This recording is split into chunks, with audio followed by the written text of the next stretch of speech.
If everyone would stand.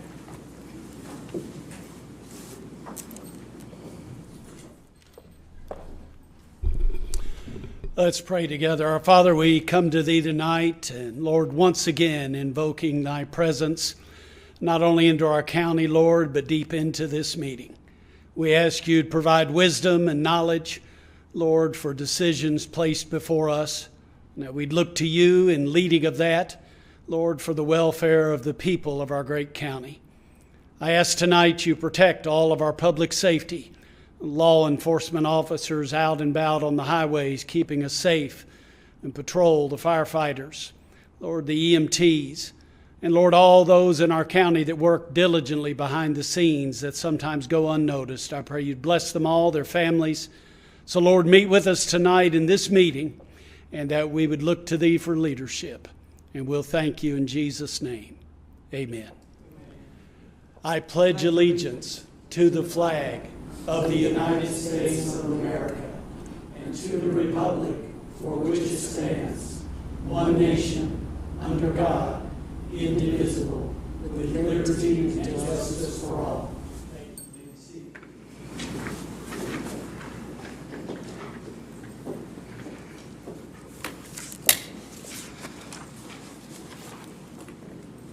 So I'd like to call our meeting to order. Have a couple announcements, but first of all, let me say that we do have Commissioner Kevin Lewis with us. He is online virtually. He is away at training, and so he is present in this board meeting this evening. The following planning and zoning items were tabled during the last BOC meeting to April 18th, 2023. Staff has postponed said items to allow additional time for evaluation. Property sites will be reposted once items are scheduled to a date time specific. ULDC AM-22-08, RZ-21-36, Comp Amendment 21-11, and RZ 21-38. All these items have been postponed. So if there are anyone here for those items, they have been postponed until a further notice. We have several proclamations that we will be reading tonight. What I'd like to do is ask for those that are going to be reading the proclamations to please come forward. Board, once all of the proclamations have been read, then we're going to take pictures with each group. The first proclamation is recognizing April 2023 as National Fair Housing Month. Is Raven? Okay.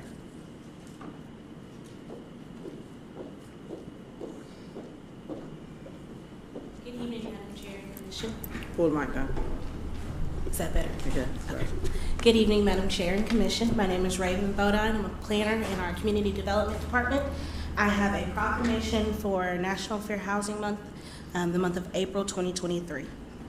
Whereas with the theme, Choices for All Voices, Building an Equitable Future, we commemorate the 55th anniversary of the enactment of the Civil Rights Act of 1968, Title VIII, commonly known as the Fair Housing Act, the landmark civil rights law signed by President Lyndon B. Johnson on April 11, 1968, 1 week after the assassination of the Reverend Dr. Martin Luther King Jr., and whereas the Fair Housing Act made discrimination in housing transactions unlawful, prohibiting discrimination in housing because of race, color, national origin, sex, including sexual orientation and gender identity, familial status, disability, and religion as amended, and whereas the mission statement of the Department of Housing and Urban Development reflects a commitment to build inclusive and sustainable communities free from discrimination, and whereas an individual's housing conditions impact his or her health,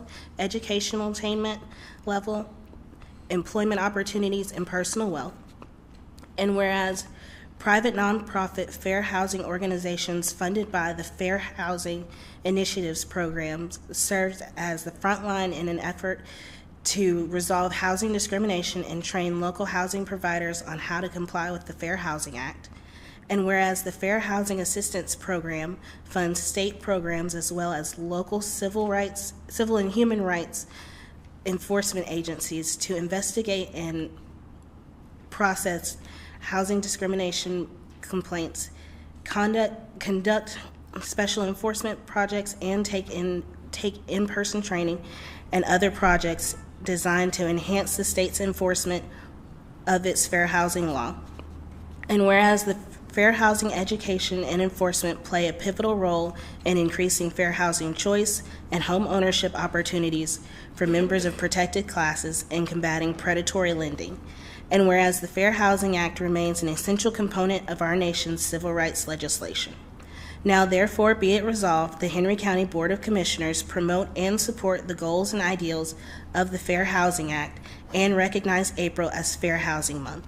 Be it further resolved, Henry County Board of Commissioners acknowledges the importance and values of the work performed by fair housing organizations and programs such as Metro Fair Housing, Inc. and the Georgia Commission on Equal Opportunity, Office of the Governor, and encourages all individuals, agencies, institutions, private and public, in Henry County, Georgia, to abide by the letter and the spirit of the Fair Housing Law. Signed and sealed this 18th day of April 2023. Thank you. Our next proclamation is recognizing April 2023 as National Child Abuse Prevention Month. Nicholas?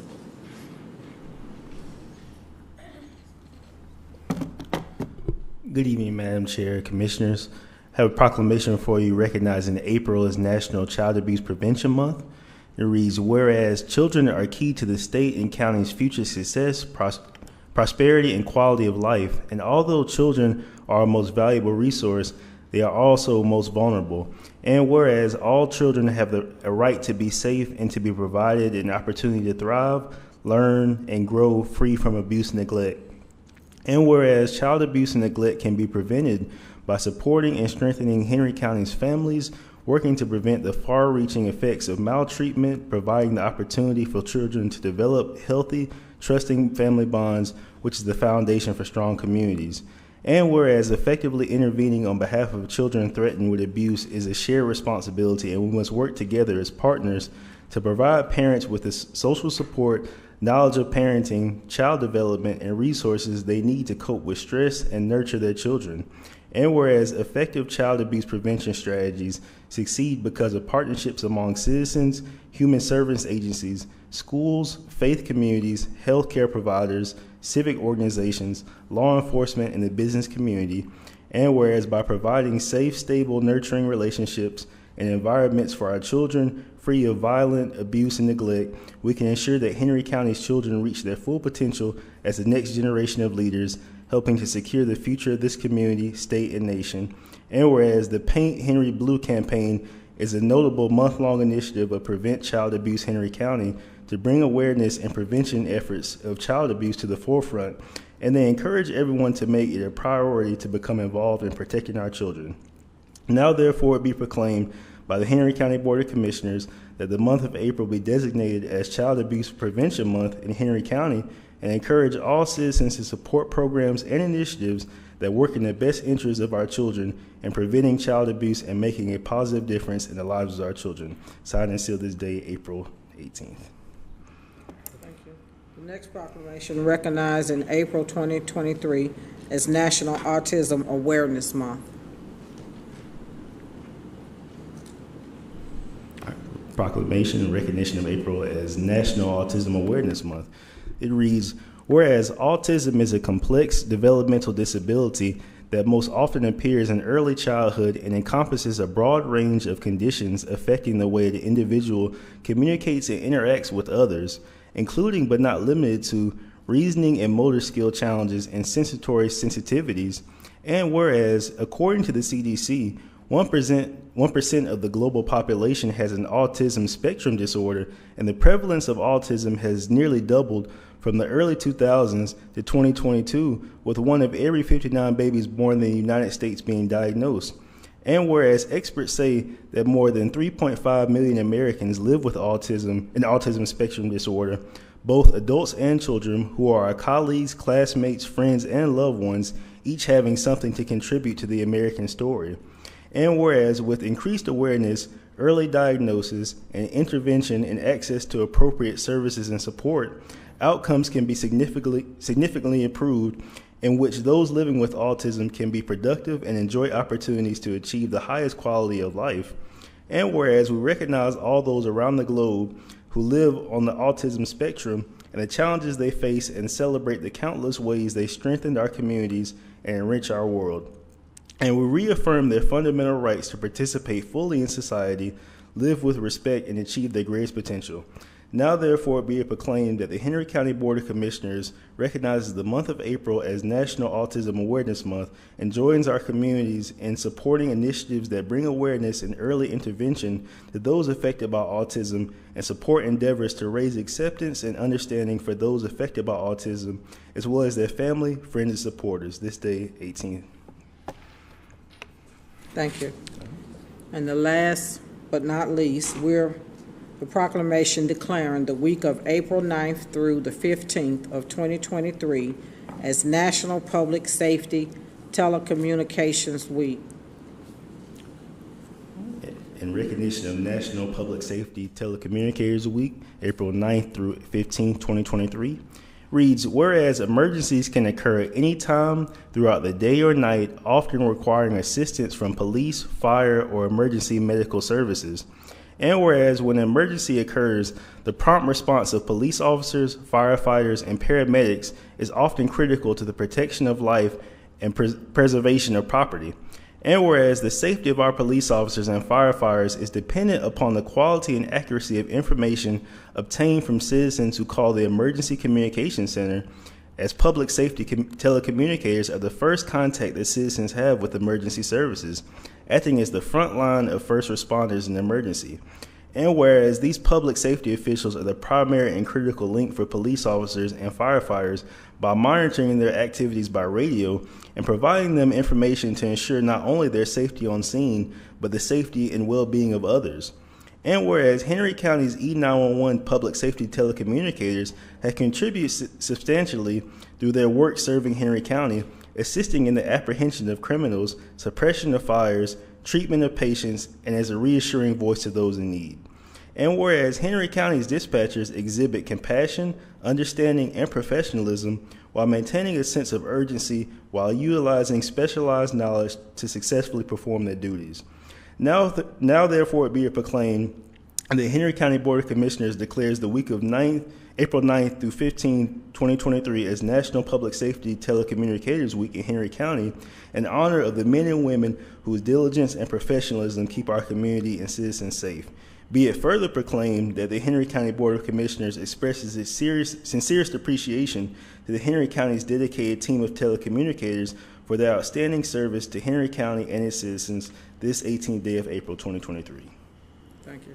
So I'd like to ask my commissioners to join me to the side here, and I guess we'll have first someone from the National Fair Housing Month come up and accept that, and then next we'll have National Child Abuse Prevention, and then I know that we have Pathway here for autism, and then our 911.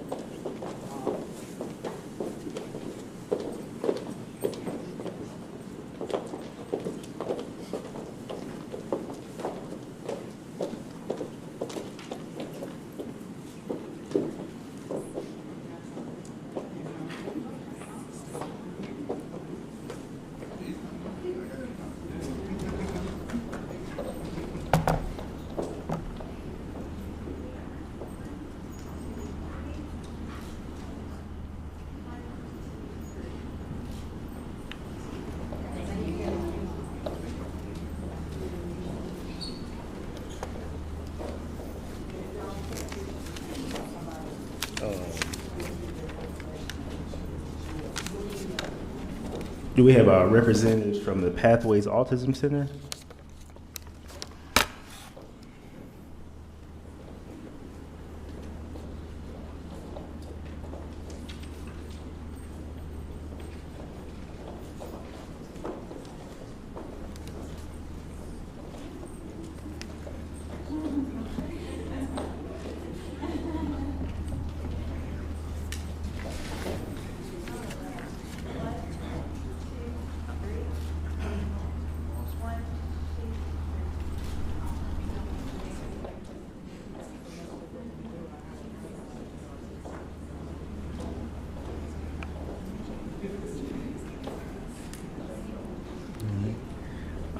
Next, do we have members of our police department to accept the National Child Abuse Prevention Month proclamation?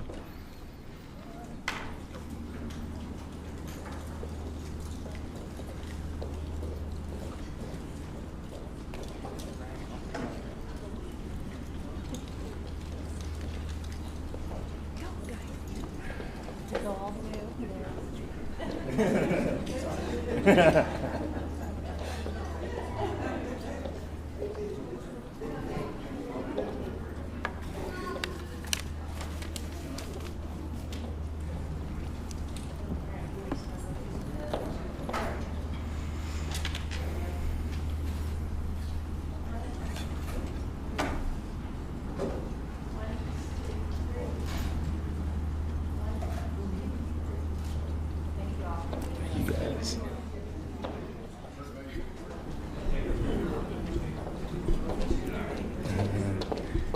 And last but not least, can we have our 911 communications come up to accept this proclamation for Telecommunicators Week?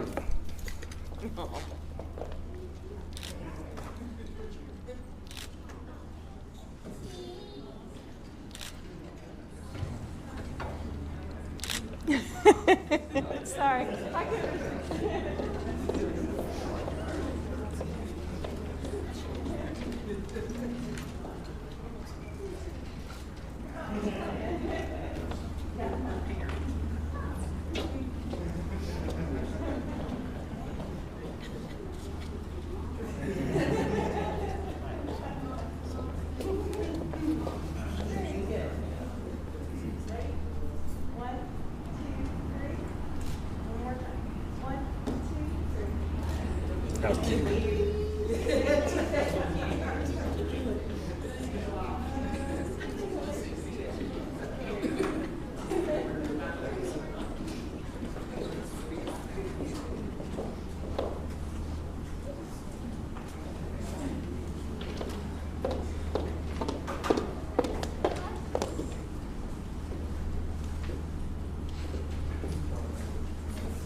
So that little boy is my grandson who's artistic.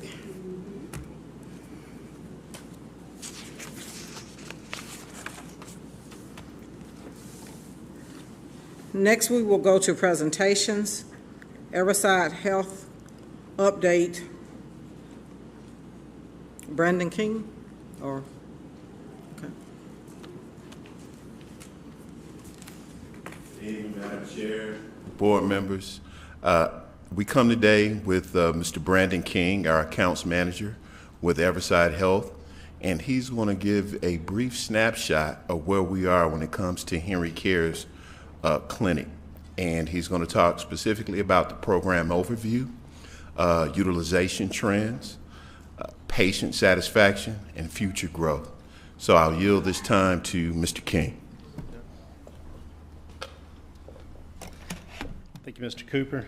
Madam Chair, honorable members of the commission, great to be back before you. So as Mr. Cooper shared, I'll run over some of our latest program, our trends, patient satisfaction, some of the utilization growth that we've had, and some highlights for our future state. So just a brief overview of the current program with the clinic hours, our eligibility that you all may remember we expanded in 21 going into 22 to now include spouses, dependents, and the retiree groups as well. Current staffing includes our 2 providers and MAs, and then just a brief summary of our clinic services of course, the episodic care with a very strong lean in focus, as you'll see in a moment, of chronic disease with an intent and focus on preventive care and hopefully getting toward some lifestyle management, right, and getting at the root causes of some of those chronic care conditions that we really want to help bend some of the curve on. Of course, the medication dispensing and outreach being some of the core fundamentals of both episodic and chronic care. And then I'm happy to report through last year we started rolling in some of our occupational medicine services, specifically with some of their pre-employment drug screening and helping to support the fire department with some of their fire physicals for their new candidate recruits.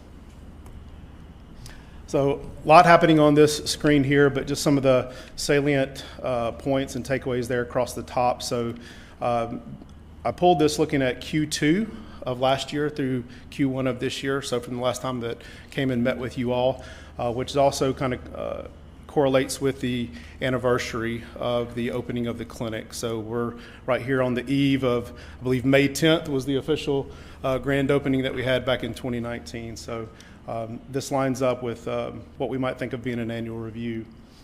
So you'll see across the top there, we had just about 959 people. And those are unique patients that came into the clinic last year. That those individuals made just over 3,300 appointments.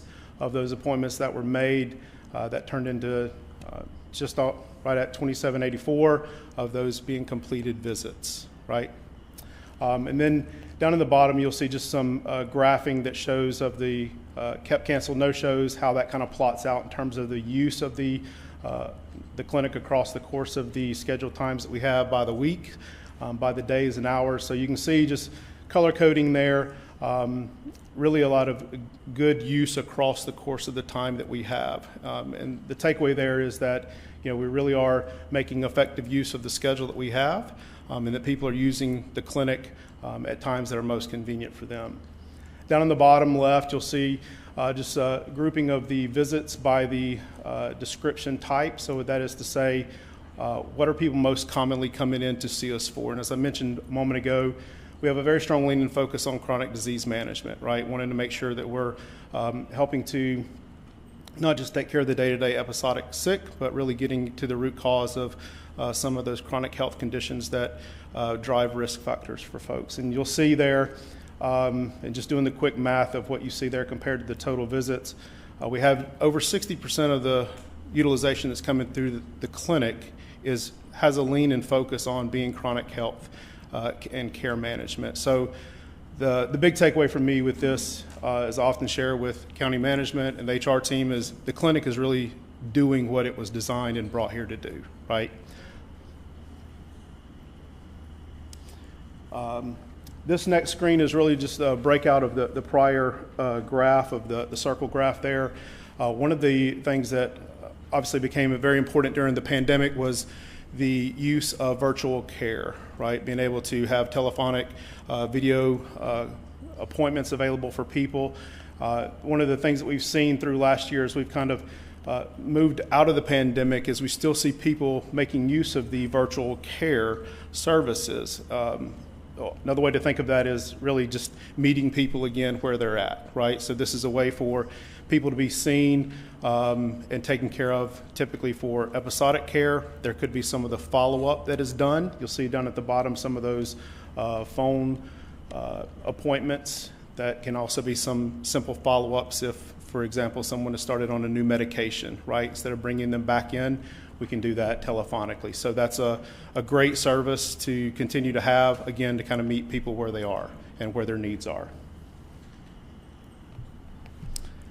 This next slide is just plotting out down at the bottom by the month, and then, of course, by the quarter, just how the trends are running. So when I believe last met with you all in May of last year, you can see we were still on that upward trend coming off the heels of the pandemic, and happy to report we continued that upward trend, and then you can see we went right back into our normal seasonal fluctuations. So those dips that you see there in July in the summer months and then at the end of the year, that is not uncommon for what we would typically see pre-pandemic.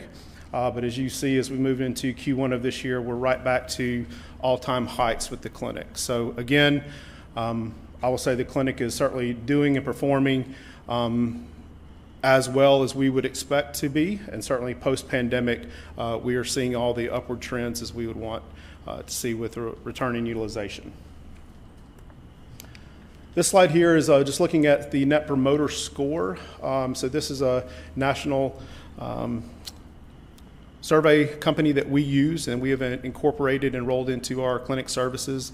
If any of you have been there by the clinic, you may have been asked to take a survey at the end of that visit, and that's a tabulation of those responses there. So important note, you'll see in the fine print of Net Promoter Score, the way that they capture their data and their ranking system. It's a 100 to 0 to negative 100. So they consider anything in the 70 to 100 mark to be excellent. Any of those that you may see in terms of the detractors, and I do have all of the details if you would ever want to look at this, but even those that may have been marked at 7 or 8, they give us great comments. So I think sometimes people are just choosing different numbers and not immediately going to the 10s. But across the board, we commonly see 9s and 10s for services of the clinic. So again, for the entire year, I couldn't be more happier with what we're seeing there at the clinic.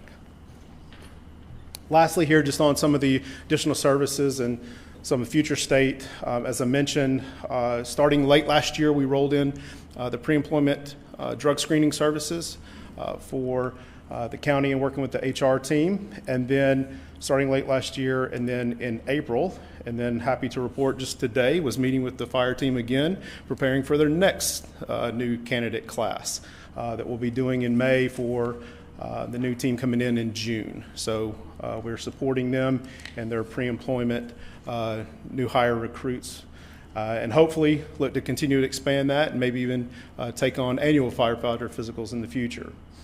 Rubicon MD, I just wanted to highlight this. This is a national partnership that we brought in last year. It is a collective group of referrals for specialists. It is a call care network that our providers have access to. So at any point in time, they can contact an array of different specialists to get second opinions and have more detailed referrals for patient needs. So it's just a way to really enhance patient care and get people to the services that they need when they need it. And then the CARE Act closures, clinical qualitative measures, this is just industry-wide a big focus, right? Looking at the particular care gaps that we think of that are most indicative to chronic health. So a lot of your cancer screenings, a lot of the screenings and care related to your top prevalent conditions of diabetes and hypertension. And so we have qualitative measures that we are putting and requiring our providers as part of that chronic care work that they do. We have certain objectives and screenings and questionnaires that they are required to go through with patients to make sure that we're not missing anything. So that was a quick rundown. Any questions from the group? Are there any questions from the board? Commissioner Thomas. Thank you. I really don't have any questions, but I do want to make a statement because I am an active member that do go over and use your services as regular as I possibly can. You are a hidden gem. And I would say when this was first introduced to us, a number of us were skeptical about whether you'd be able to serve Henry County effectively. This is one of the things I must give management and management team kudos and an A+ for bringing it to Henry County. So thank you, Sharon Matthews and your team. It is absolutely great. The services are wonderful. The place is equipped efficiently. The people that serve us, and I say us, and I was going before they knew I was a commissioner, let me say that. And then somebody told on me that I was a commissioner. They go, we've been serving you all this time and we didn't know. I said, doggone it, who told it? But I want to just say that the services are great there, and thank you so much for what you do. I think one of the last things we were asked to try and help with were, have we been able to get the immunizations that we wanted there? The flu shots are there now. Some of the immunizations for the children we were trying to get as well. Have we been able to add to the immunizations for our staffs? Yes, ma'am. I'll just echo your comments in simply saying that the management team here and our HR teams that we work with have been absolute delight in anything that we've ever needed, whether it be for the patient care, for the OC health services, for the fire team. They've always been tremendous at getting us what we need when we need it. We'll certainly go through, and we're always trying to be very budget conscious for you all. That's part of my role and responsibility with managing the program with the management team. But yes, ma'am, any of the needs that we have for patient care, our Everside motto is patients first, right? So we've been able to do that. Thank you. Commissioner, I got one question. Your providers, what are their, I saw the average monthly numbers. What's the average number per provider they're seeing on a daily basis? Oh, so on a daily basis, great question. So we'll see anywhere between 10 to maybe upwards of 20 sometimes. That all depends on the nature of the visits, right? So for some of those occupational physicals, those may take upwards of an hour, but for the episodic care, those can take 10 minutes. So you may see some fluctuations. On average, we try to have at least 2 to 3 visits per hour. So do y'all see that? It looks to me like y'all got potential to grow there, which is Oh, good absolutely. news. Yes, sir. Yeah, we definitely do. I would say of the total available appointments, in terms of what we build out on the schedule, we maintain about 70 to 75% through the course of the year with those fluctuations in terms of the capacity that we would have on the schedule of what's being used. So we definitely have room to add more appointments, whether that be for the personal health side or for the OC health side.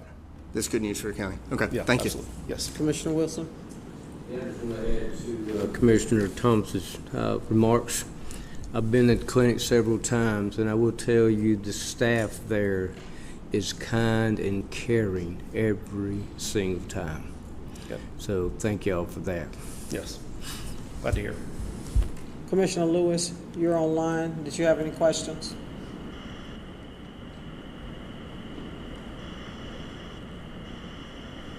Commissioner Lewis.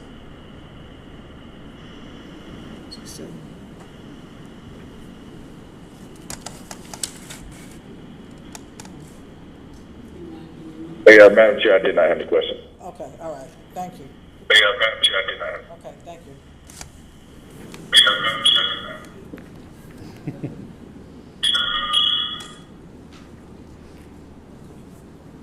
All right. Thank you. Thank ma'am. you. Yep.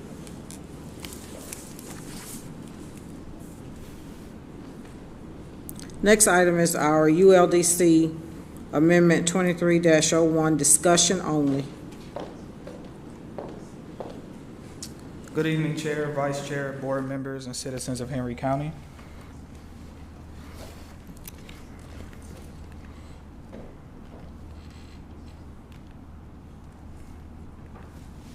Okay. Today, I present to you a ULDC amendment that intends to introduce new development standards for multifamily developments and zoning districts. On January 4th, 2023, the Board of Commissioners enacted a 12-month moratorium on multifamily development and building with the expectation that planning staff would bring forth a ULDC amendment to address multifamily standards in the ULDC or the lack thereof. In the current rendition of the Unified Land Development Code, standards for multifamily developments are vague or non-existent. This lack of standards contributes to multifamily rezonings with 30 to 40 conditions, long rezoning processes, and inconsistent expectations of builders and developers. This also leads to a lack of quality for legacy zoning districts, which have been zoned for multifamily for years without conditions. While there are a few multifamily zone properties currently vacant, most of the future developments will still need to go through the rezoning process, which require community input and commissioner oversight or decision. Staff drafted this ordinance with flexibility in mind for unique development products. We also drafted the ordinance with specific standards for properties that are already zoned for multifamily and situations where the board would not have a chance to add conditions and increase quality through a rezoning process. We've broken up the ordinance to address townhome developments, horizontal multifamily cluster home developments, and traditional apartment or condos in separate sections. Each product is different in nature and application, and each needed their own standards to increase quality and transparency. Staff has received and considered input from multifamily developers, builders, and advocacy groups such as the Council for Quality Growth, the Apartment Association, and the Home Builders Association. This document is relatively dense compared to most ULDC amendments that we bring forth. So in the essence of time, the next few slides will display key standards for each development type with the understanding that specific details of the ordinance will be worked out during work sessions and following meetings. So here are some of the baseline standards for townhomes, for townhome developments.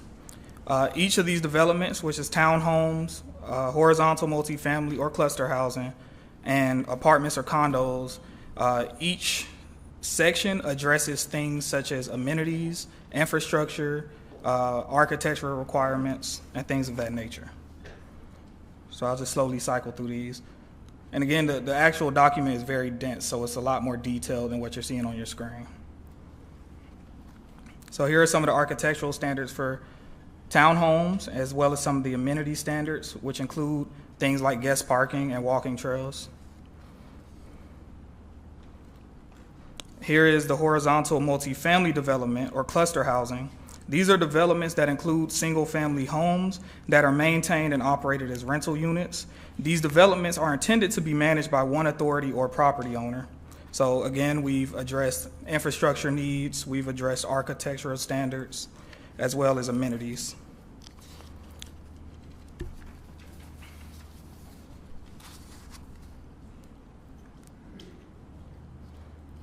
And the last piece is specifically for traditional apartments or condos. Again, amenities, infrastructure, architecture. What's interesting about this one is we've written into the code that the security cameras will need to be registered with the Henry County Real-Time Crime Center. So we think that'll be an asset to the county as far as safety goes for apartments.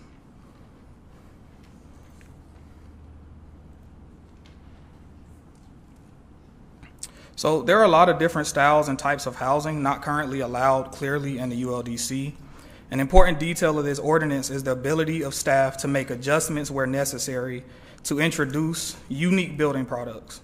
Staff would have the ability to adjust architectural standards such as roof pitch requirements if a builder were to have a modern flat roof concept, for example. Again, most of the future multifamily products in the county will still require commissioner oversight and decision through the rezoning process. The addition of the new ordinance also requires staff to make adjustments to Chapter 2 of the current ULDC, which details standards for different zoning districts. These changes include references to the new ordinance and the current development standard charts where necessary. The example on the screen is of the RM multifamily residential zoning district. If we are going to add new and more specific standards, then we will need to make note of the new code section in the old charts. Staff is also recommending allowing townhome and cluster housing developments in the R5 and the RMH mobile or manufactured home development district. There are a few properties sprinkled around the county that are currently zoned to allow mobile home parks with no conditions or oversight. If we can put cluster housing or townhomes in these districts instead, it will increase the quality of the surrounding area. Here are just a few examples of what staff envisions for future apartment developments for the county. And this has a more modern feel, but again, we wanted to introduce flexibility because Henry County is a large space and one housing style that works in one area may not work in another, and architecturally as well. And here are some examples of townhomes that we see coming for the future of Henry County as well. So staff does recommend approval of the ULDC amendment when the time comes for a vote. We understand that there are a lot of kinks that need to be worked out. There are a lot of details that need to be explained and discussed with the commissioners and the public and other developers. So it's a work in progress, but this is what we have so far. And I thank you for your time, and I'd like to take any questions. What I'd like for you to do is to take some time to meet with each of the commissioners to address their concerns. We're not going to take up a lot of time in the meeting to do that today. Yes, ma'am. Okay? Thank you. Next item on the agenda is ULDC Amendment 23-02.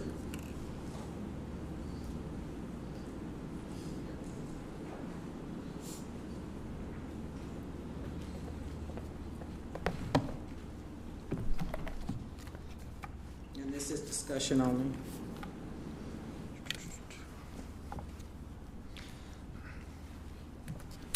Good evening, Chair, board members, and citizens of Henry County.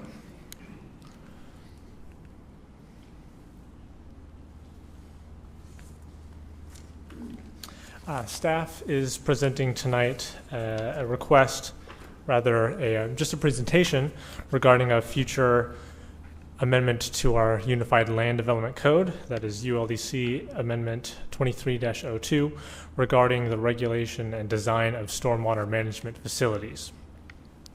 The purpose of this modification is to codify existing practices and conditions that we set on many rezoning requests, as well as provide additional language and clarity to the design of these detention facilities in an effort to beautify these elements of development.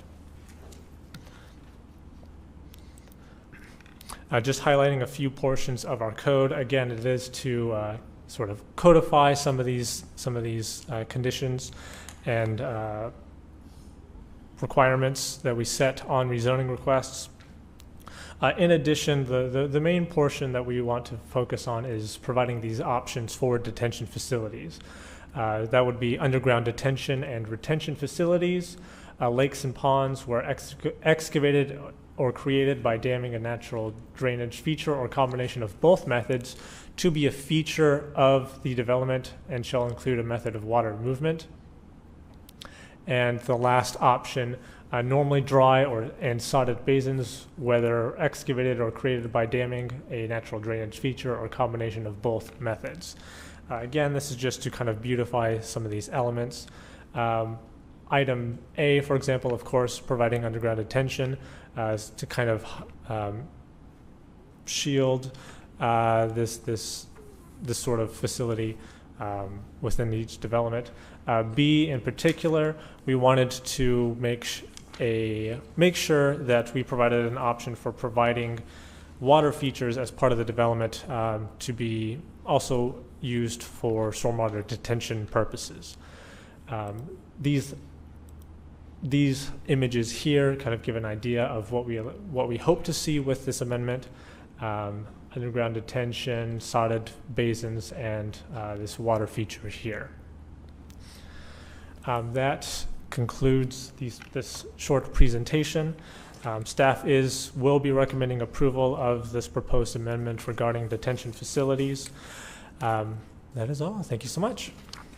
Thank you. And again, please make sure that you get with each commissioner, set aside some time for their input and recommendations.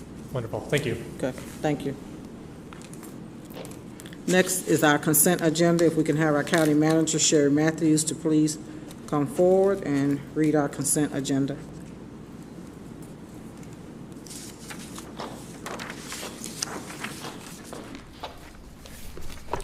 Good evening, Madam Chair, Vice Chair, members of the board. Before I read the consent agenda, I did want to take a moment to send condolences to the family of Tim Coley. I think most of you all are aware, but Henry County family did lose our Parks and Rec Director, Tim Coley, on yesterday. Arrangements are still pending. We are certainly saddened by the loss of Tim. He certainly was a pillar not only here at the county, but in the community, and had recently retired in December. And so I certainly did not want to proceed any further without recognizing the services that he provided as a county employee. As you can imagine, we're certainly deeply saddened by this loss, but we certainly want to keep his family in our prayers and celebrate the life that Tim had while he was here with us. So thank you, Chair Harrell, for allowing me to make those comments. Thank you. Our consent agenda for Tuesday, April 18th, 6:30 p.m. Under Fire Rescue, we have a resolution awarding a bid for the annual NFPA 1500 physical exams for firefighters to Piedmont Urgent Care by Wall Street of McDonough, Georgia, in the amount of $120,250. We have a resolution approving the purchase increase of 6 Braun Liberty ambulances in the amount of $99,894 from 10-8 Fire and Safety, LLC, to be paid out of Red Speed Fund account. We also have a resolution approving the purchase of 4 stretcher power load systems in the amount of $105,359 and 5 Power Pro XT stretchers in the amount of $124,144 from Steiker Medical using fire department budgeted funds. Under Risk Management, we have a resolution of the Board of Commissioners declaring the structure located at 1201 Keys Ferry Road, McDonough, Georgia, previously O Fire Station Number 4, as surplus and authorizing the demolition of said structure utilizing Henry County DOT and facility maintenance funds in the department funds in the approximate amount of $2,500. Under SPLOST, we have a resolution approving the purchase of playground equipment, poured rubber surface, and shade structure for Mickey D. Cochran Park from Game Time in the amount of $212,798 through U.S. Communities Contract Number 2017-001134, utilizing SPLOST 5 funds located in District 4 funds, SP 5401. We also have a resolution approving a budget amendment and change order from DAF Concrete for unsuitable soil remediation for the installation of sidewalks for North Ola Park, SPLOST 5, Transportation Park Improvement Project in the amount of $75,898 located in District 3. Under Stormwater, we have a resolution approving a contract between Spalding County, Georgia and Henry County, Georgia for 3 inmate work details to assist the Henry County Stormwater Department and Community Service Department with labor maintenance projects. Under Technology Services, we have a resolution approving a state contract with ByteWorks for a refresh of software and hardware for the county VoIP phone system in the amount of $449,538 for the first year and $147,102 per year for maintenance for the remaining 4 years. The initial costs will be covered by the approved CIP plan, with the following 4 years being covered within the Technology Services repairs and maintenance budget. And then finally, under Transportation Planning, we have a resolution approving the extension to the agreement for Go Transit Capital Program with the State Roll and Tollway Authority, SRTA, to construct a park and ride facility near I-75 on Jonesboro Road. Madam Chair, this ends the consent agenda. Okay, thank you.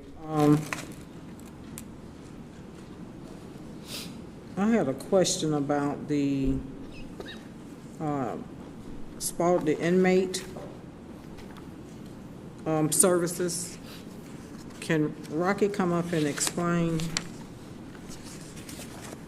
a little bit about that? And then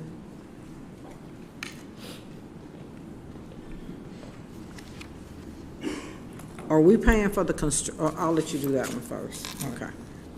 Good evening, Madam Chair and Commissioners. So we have 2 inmate crews that work at the Stonewater and also 1 at Community Service, and we pay for the guard. So it's a service they provide through Spalding County, and basically they help with cleaning the roads and also the ponds and doing any additional work needed for Stonewater or for the community as well. Anybody else have any questions to Rocky? Chair Rail, on the fire and rescue, she read it one way, but it's written one way. On the resolution B, you read it as an increased amount, or is that the total amount? Just a point of clarification, the dollar amount there. Okay, I think that's dealing. Is Okay, that per thank you, vehicle? Rocky. That's all I needed from you. I think that's Chief Burnett. The increase in the, Chief Burnett, if you would come up. So the resolution is approving the purchase increase. So it is an increase to a purchase that the board had already authorized. So this would be an increase of $99,894. Okay, because I didn't, okay. But that's not the total amount. That's what I was No, ma'am, asking that's about. an additional amount to what the board has already approved. Thank you. You're welcome. And the reason for that increase was because of? So when the Board of Commissioners authorized the purchase of the vehicles, we compete with other jurisdictions. At the time that we were authorized by the board, the vehicles were not available. We now have another, they no longer duplicate, or they no longer can make the vehicles, and so we have a newer model vehicle that we're being required to purchase. Now, again, point of clarification, will we be able to get these ambulances in our rotation, a fleet vehicle rotation plan, so we can stop purchasing them at any point in time? How are we doing on that? So that is a part of the plan. What this is, it's just like a change order, but it is an increase to a contract that you all had already awarded. So it's part of our vehicle replacement plan, and so it's the overall plan. Us changing out all of our vehicles, so it's not like we're just purchasing these vehicles. These are ones that the board had already approved.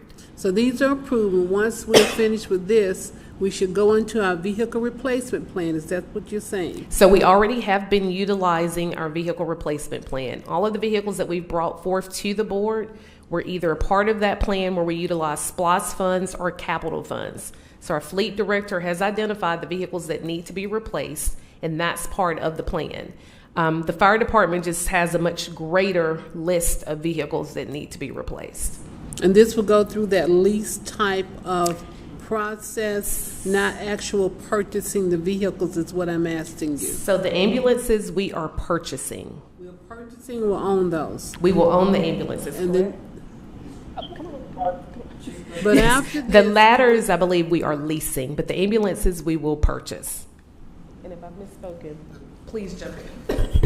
Good evening, Madam Chair, board members. That is correct. The county manager is absolutely correct on that. We will purchase the ambulances and use those. And the reason for purchasing the ambulances is because they just wear out super fast. And ambulances are only good for a couple of years at the rate that we're running them. So we're able to just use them and turn them around really quick.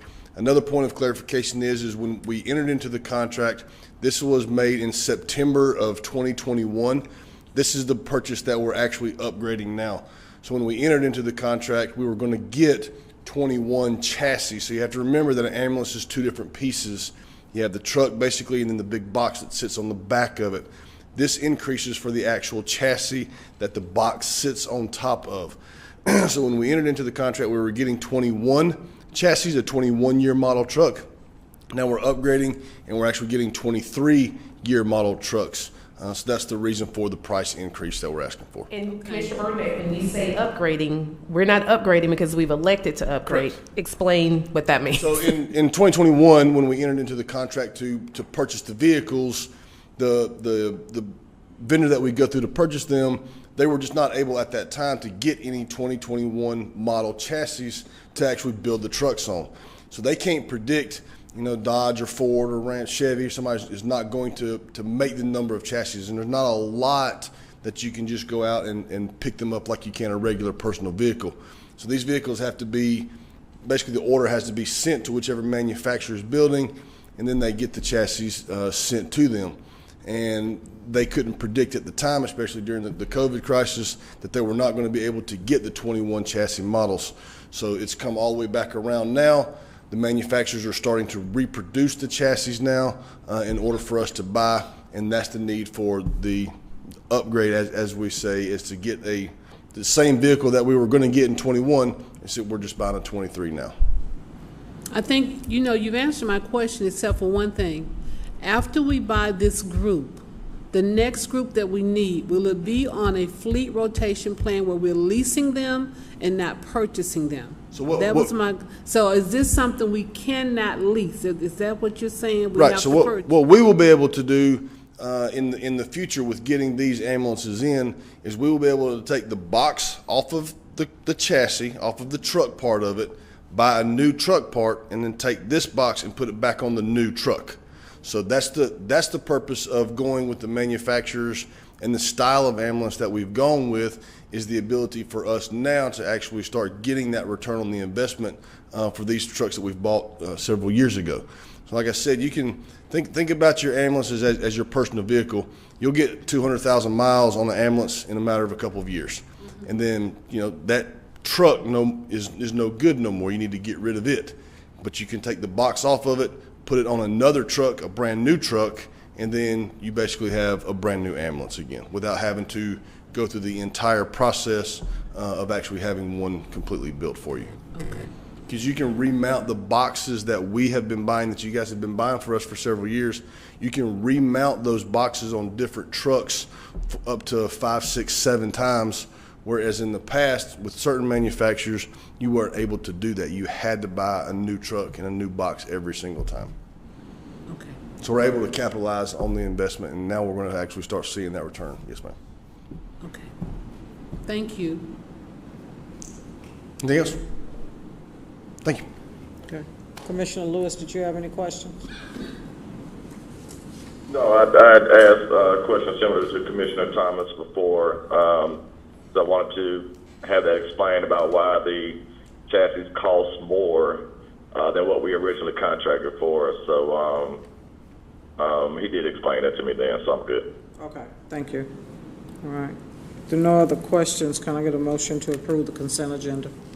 Motion to approve. Got a motion, can I get a second? Second. All in favor?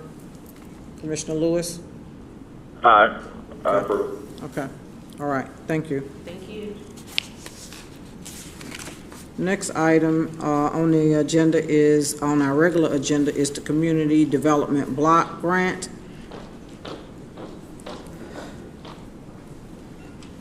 We have Shannon to come forward. Yes, good evening, Madam Chair, Vice Chair, and members of the board.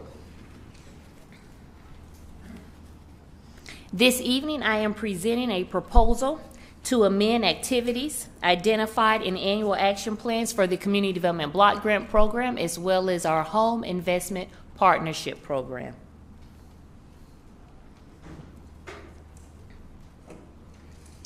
As required in our Citizens Participation Plan, the county did publish a public notice of the proposed amendments, and this was published in the March 8th edition of the Henry Herald.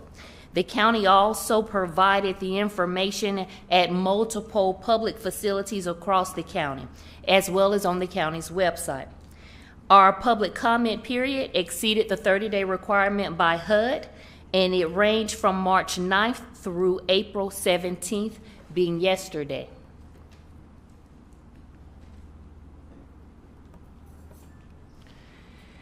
As we do annually, monitoring of our CDBG activities as well as the timeliness of the expenditures of program funds, with that we've identified activities that are delayed for one reason or another. Oftentimes it is due to delivery of construction materials and things unforeseen and things out of control of subrecipients.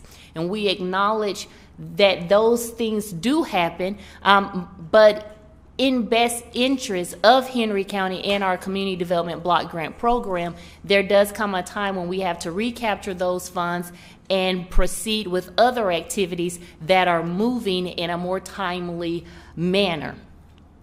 This year, we are proposing to reprogram just over $622,000. These funds were awarded to activities for clearance and demolition, public infrastructure improvements, as well as public housing modernization. We are seeking to award these funds to other activities that are existing and have been moving more swiftly in carrying out their activities, as well as ensuring timely expenditure of those funds. We have been in contact with each of these subrecipients. We want to make certain everyone understands that this is not intended as a negative reflection of any of our subrecipients, but to ensure that our funds are expended timely so that our entire program is not negatively impacted. We are seeking to reprogram the funds, but each of these subrecipients are eligible to be considered for additional funds in the future. We would like to reprogram these funds and increase funding to the City of Hampton for improvements to West Main Street, the City of Stockbridge for the Smith Barnes Water and Sewer Basin, as well as housing rehabilitation activities for local area homeowners.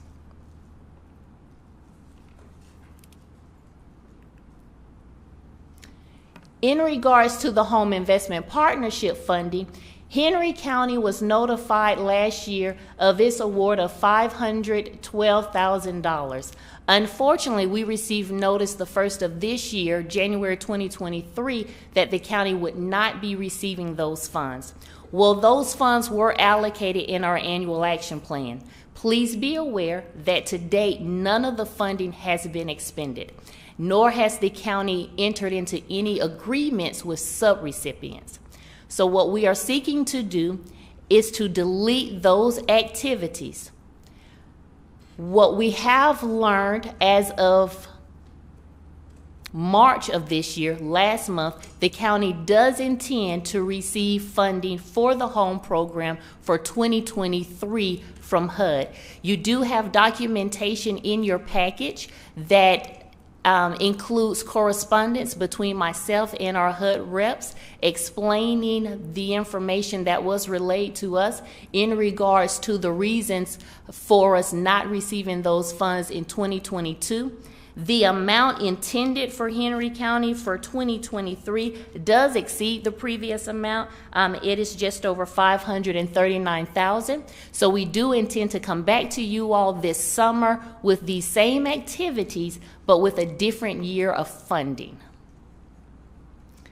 As noted, Henry County will be reapplying, and that is through our annual action plan, which again we'll be bringing back before you this summer. I am happy to take any questions that you all may have in regards to our proposed amendments impacting the Home Investment Partnership funding or the Community Development Block Grant funding, and this is a public hearing. Okay, all right. This is a public hearing. Any persons wish to speak should come forward. You have 3 minutes each.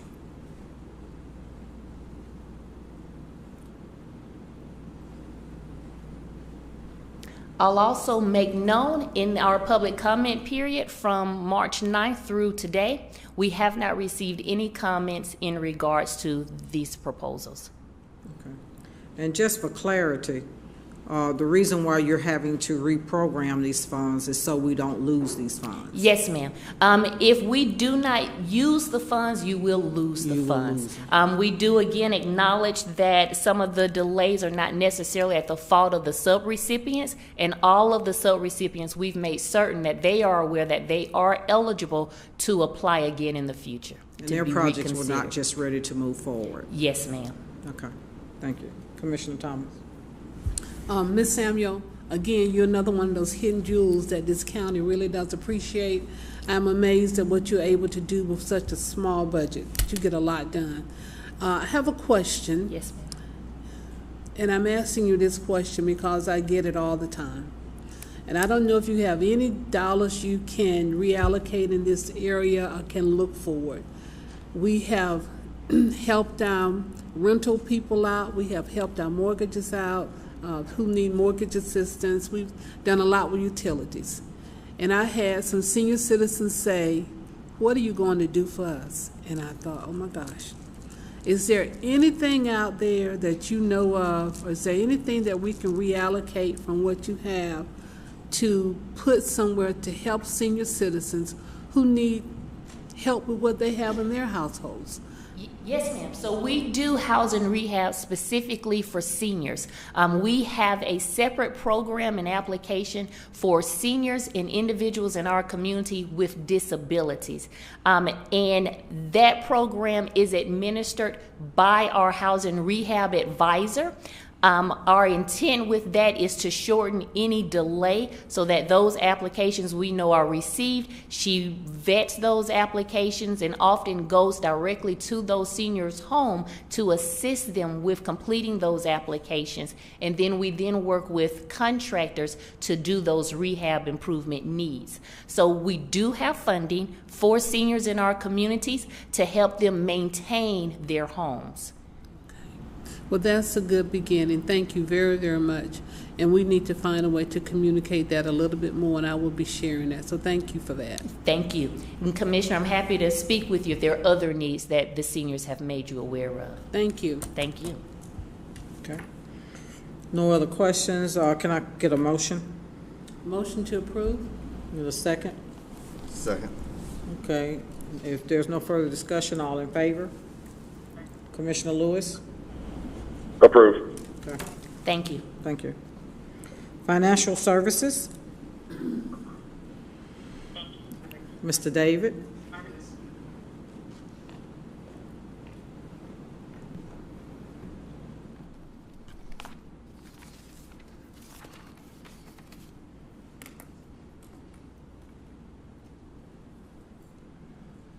Good evening, Madam Chair, Vice Chair, Commissioners, and Henry County community. What you have before you and what's included in your package is a resolution of the Board of Commissioners approving a continuing services agreement with Georgia Micro Enterprise Network, identified as GMEN, for the additional ERAP2 reallocation funding that we received in the amount of $1,434,059. I want to remind this Commission that our program is currently administered by GMEN, where we received an ERAP2 reallocation in the amount of $15 million. On February the 3rd, Henry County qualified for and received this additional $1,434,059 in relief funding from the ERAP2 reallocation portal to continue to assist our eligible renters here in Henry County with their payments for eligible rental leases, especially those in arrears and or those that are facing eviction. We provided renters utility payments, gas, water, and then we are trying to fully expend those funds. This funding continues to provide a stopgap for eligible individuals and their families to remain in their homes, and landlords unable to collect rent to recover from the economic fallout of the pandemic from 2020. Staff recommends approval of this continuing agreement with GMEN. I'd be pleased to take any questions you may have. Are there any questions from the board? Hearing none, can I get a motion? Motion to approve. Can I get a second? Second. All in favor? Commissioner Lewis? Commissioner Lewis?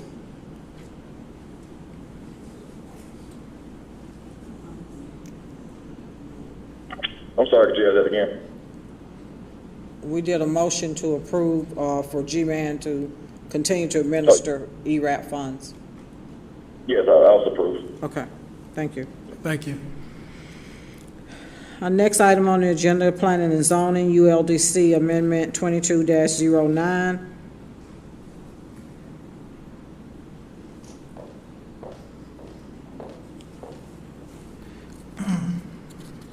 Good evening again, Chair, Vice Chair, board members, and citizens of Henry County. Today I bring to you an ordinance, a ULDC amendment that intends to regulate automobile washes within the county. On this slide, we have drafted two parts of this ordinance. The first part will simply be adding automobile wash definition to our Appendix A, which is our glossary within the ULDC, and it will read as on the screen. And the second part is adding verbiage that would separate automobile washes as a primary use from other automobile washes within or outside the zoning districts of Henry County by a minimum of 5,280 feet or 1 mile. New facilities would be required to meet the standards of Highway Corridor Overlay District, whether they're in the overlay or not, and gain approval from the Henry County Architectural Review Committee.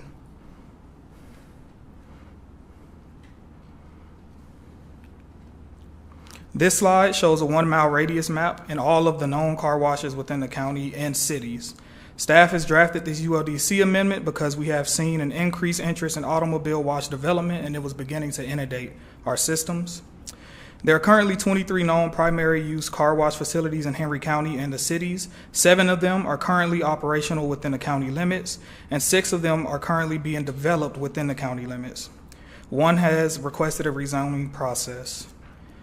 So those numbers basically mean that since 2022, we have about 7 new car washes coming into the county alone.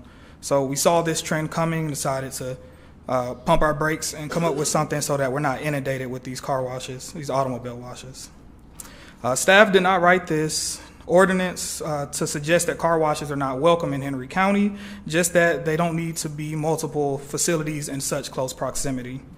Automobile washes are unique in that if the facilities were to close, it is difficult to redevelop or repurpose the car washes for other uses. Car washes are permitted in the C2 and C3 zoning districts. There aren't a terrible amount of C2 and C3 vacant properties, and thus many of the future car wash requests will still need to come through a rezoning process. Any that aren't vacant C2 and C3 and within the 1 mile radius, they just won't be able to go there. The adoption of this ordinance would not affect properties within any of the city limits or affect automobile washes that are currently in development or have a zoning application pending. Staff recommends adoption of the amendment as presented. If you remember, on October 18th, 2022, a 6-month moratorium was enacted for automobile wash facilities. That moratorium expires today, so a decision needs to be made. And I will be happy to take any questions. Thank you. Are there any questions from the board? Commissioner Wilson. So I think we had this discussion about maybe having other groups of businesses that need to be addressed and adding it to this particular ordinance. Like you said, it looks like we're picking on car washers. I would love to see a different ordinance written for groups of types of businesses included. That way we cover everything that we don't need within so many miles of each other. So yes, sir. That's just my comments. So we briefly discussed that when you came and spoke with me. Staff intends to look at the ULDC as a whole after we finish with the comp plan amendment. I think a lot of those concerns can be met in that ULDC. It'll virtually be a rewrite tentatively. So this is kind of a time-sensitive situation because the moratorium is being lifted. Like tomorrow, people can begin putting in new permits.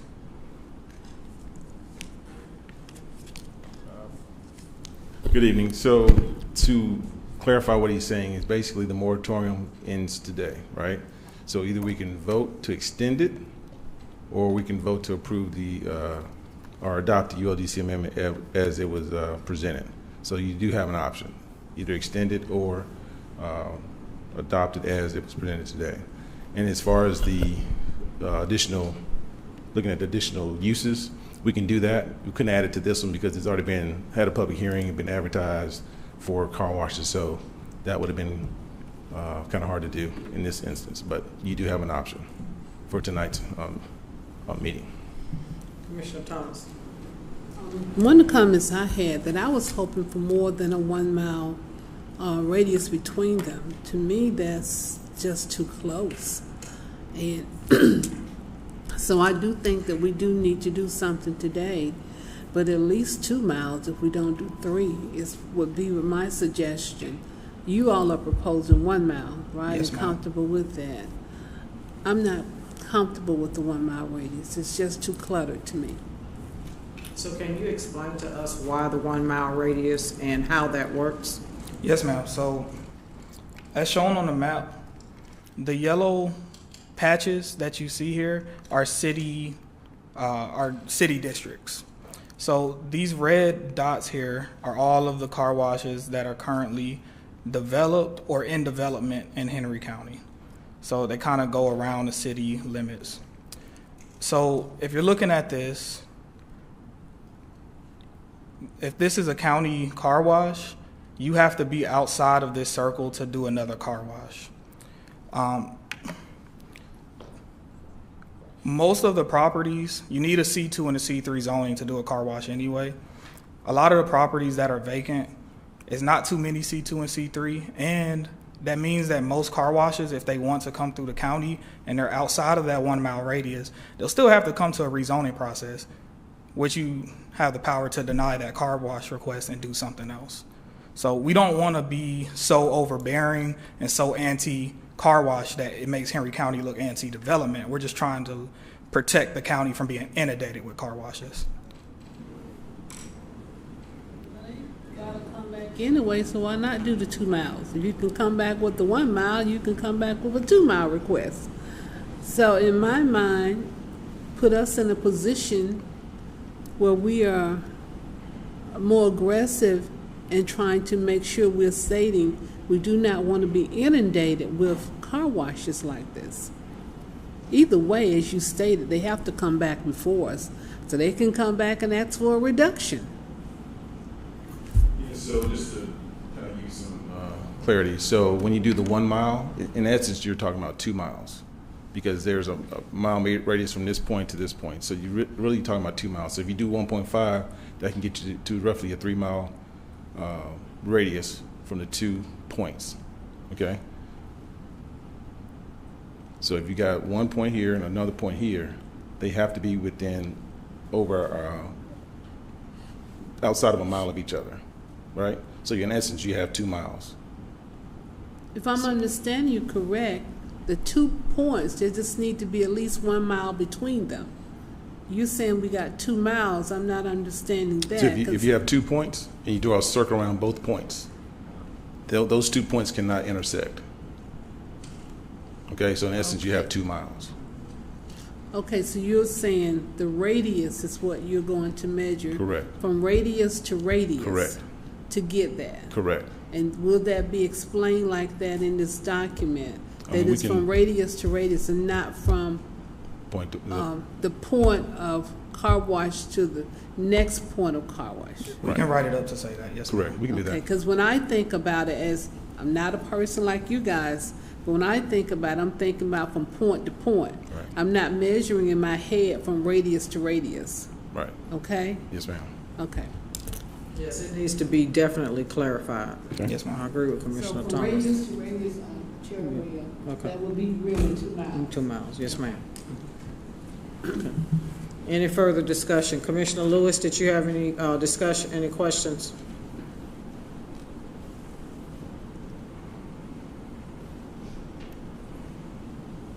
Commissioner Lewis, Yes, ma'am. did you have any questions? or No, I comments? didn't have any questions. I just, like I said, I was not in favor of the 1 mile. I did want something more extensive. Did you hear their discussion with regards to that is from radius to radius, which basically makes Yes. it 2 miles? Did you want it Yeah, for more than that?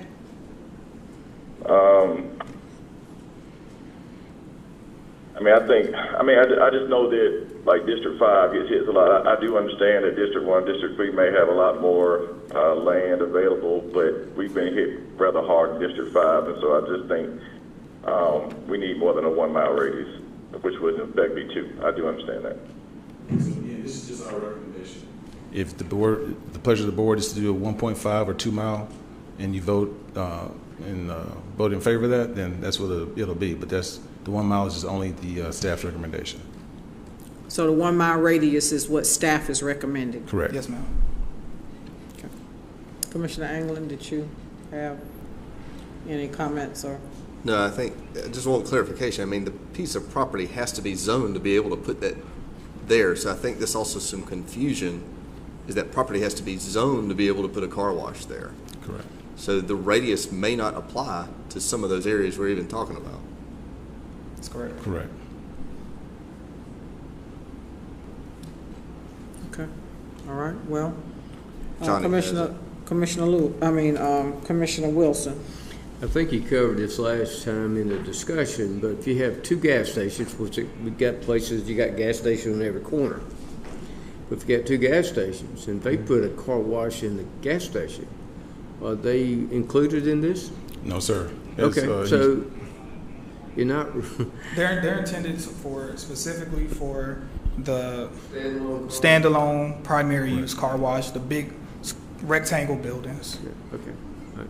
Thank you. Okay, so can I get a motion to approve what staff has presented? I make a motion to approve what staff has presented with the clarification that the radius is, the 1 mile radius is based upon the radius and not the actual station. So we got a motion, is there a second? I second that motion. Okay, so I got a motion and a second. There's no further discussion. All in favor? Commissioner Lewis? I'm against. Okay. Okay, got 3 in favor. Commissioner Wilson, those that are against, and Commissioner Lewis is against. Are you against? Opposed, yes. Opposed, he's opposed, yes. Motion carries, thank you. Thank you.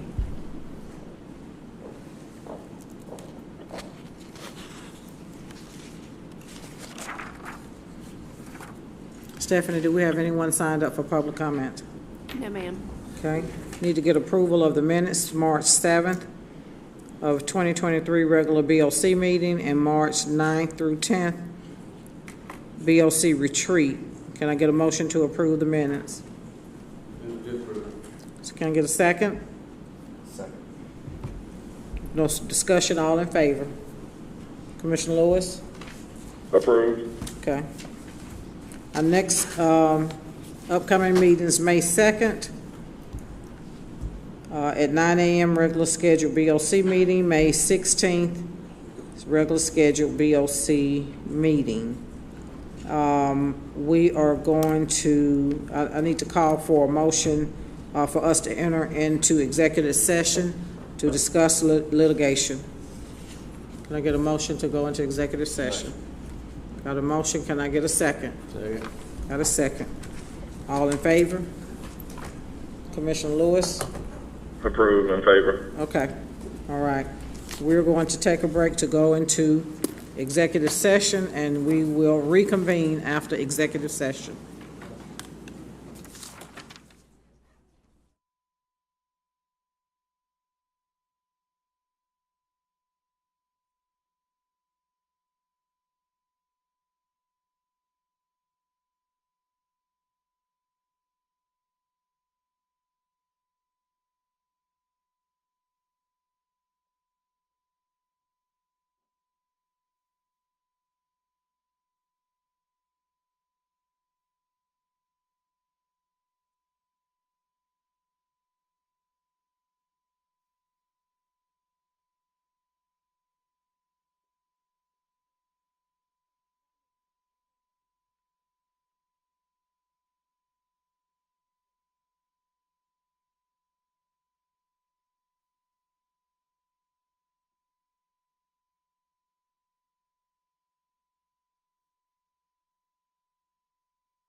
Okay, I'd like to reconvene from executive session. Can I get a motion?